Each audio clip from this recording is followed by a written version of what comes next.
খুব ভালো লাগছে আর কি, মানে কখন শুনলে? এই যখন 9টার সময় র্যাঙ্ক লিস্ট অ্যানাউন্স হলো তখনই টিভিতে? হ্যাঁ। শোনার পর ফার্স্ট অনুভূতি তোমার? মানে বিশ্বাসই করতে পারিনি প্রথমে যে আমি দিতে হয়েছি। আচ্ছা, কিভাবে লেখাপড়া করতে সারা বছর?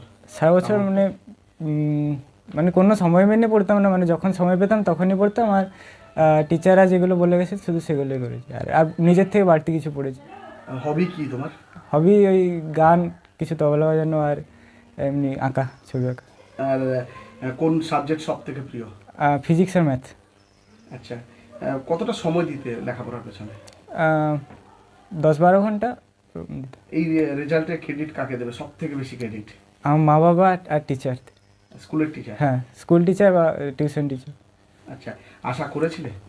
হ্যাঁ, কিছু ভালো কিছু একটা আশা করেছিলাম, কিন্তু প্রথম 3 জনের মধ্যে টেস্টে 687 পেয়েছিল।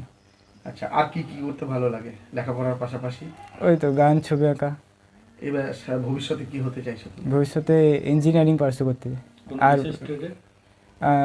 কম্পিউটার সায়েন্স আর রিসার্চ করতে চাই। যারা আগামী দিনে মাধ্যমিক দেবে, ছোট ভাইদের উদ্দেশ্যে কি বলবে?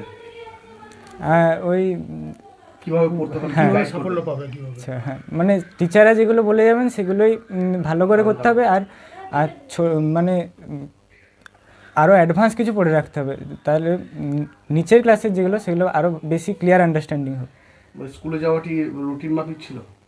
স্কুল সেরকম যেতাম না আর কি। আচ্ছা, মানে কেউ ফোন করেছে এখনো শিক্ষকরা? হ্যাঁ, অনেকেই ফোন করেছেন। কি বলছে তারা সবাই? তারাও খুব খুশি আর কি। আত্মীয় স্বজনরা কি বলছে? আত্মীয় স্বজনরাও খুব খুশি। তোমার নাম? হ্যাঁ, কত নাম্বার পেয়েছো? আমার সৌম্যপাল 694 নম্বর।